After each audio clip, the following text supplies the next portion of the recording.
ang syudad sa San Carlos nakaangkon og taas nga grado human kini gipaubos sa evaluation alang sa Excellence in Local Governance Regional Level nitong Nobyembre 19, 2013 dito sa SP Session Hall.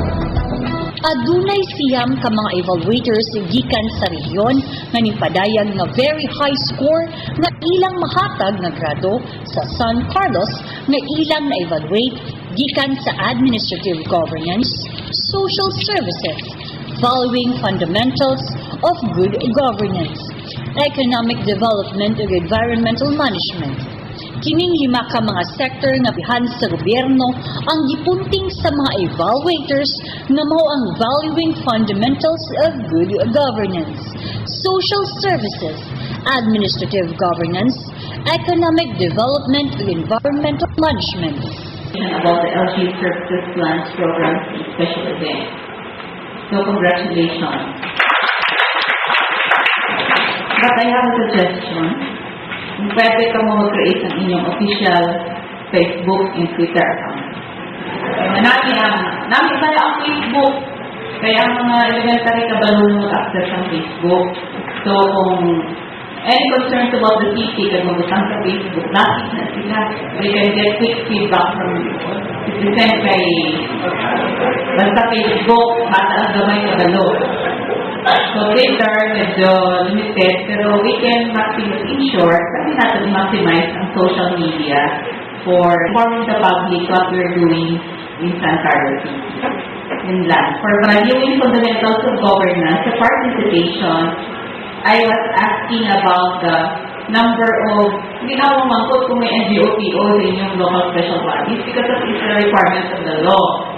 Sigurado meron, pero ang pamangkot ko, how many and what is the extent of participation?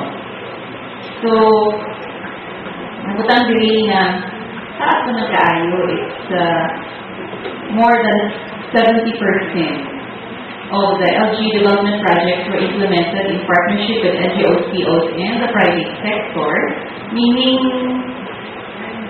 wala naman dito sa mas mataas pa sa perfect score. So, congratulations.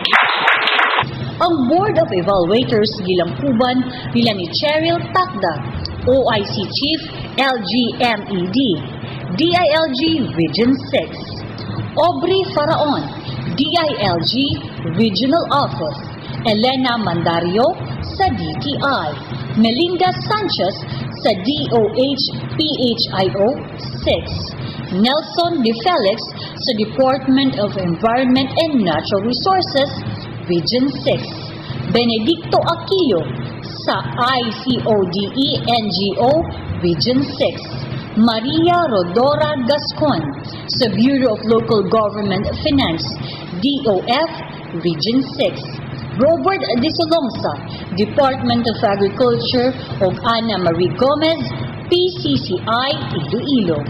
Matod pa ni City Mayor Gingo Valmayor Jr.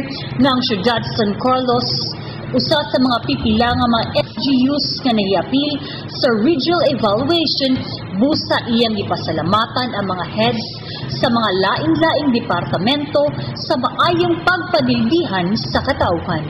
Dugang pa ni Valmayor nga pinaagi sa evaluation, nakat-on ang tanan kung unsa pagayod ang angayan nga buhaton para sa pagpalambo sa serbisyo publiko nga gikinahanglan sa katawhan o sa padayon sa pagtuon, ibutang sa kasing-kasing ang maayong pagpadilbihan. Our evaluators, I'm sure my fellow workers involved in the respective department heads, both from the local and the national offices are here. As mentioned also by evaluators, we positively move forward to their observations of last year. Let's again continue on that and look into these criticisms and work on it so that we will be a better local government. So, bago kayo nasalamat sa inyong tanan sa inyong pag-ani sa San Carlos, and of course, again, giving those criticisms and also recognizing the laudable achievements of my colleagues in government of San Carlos.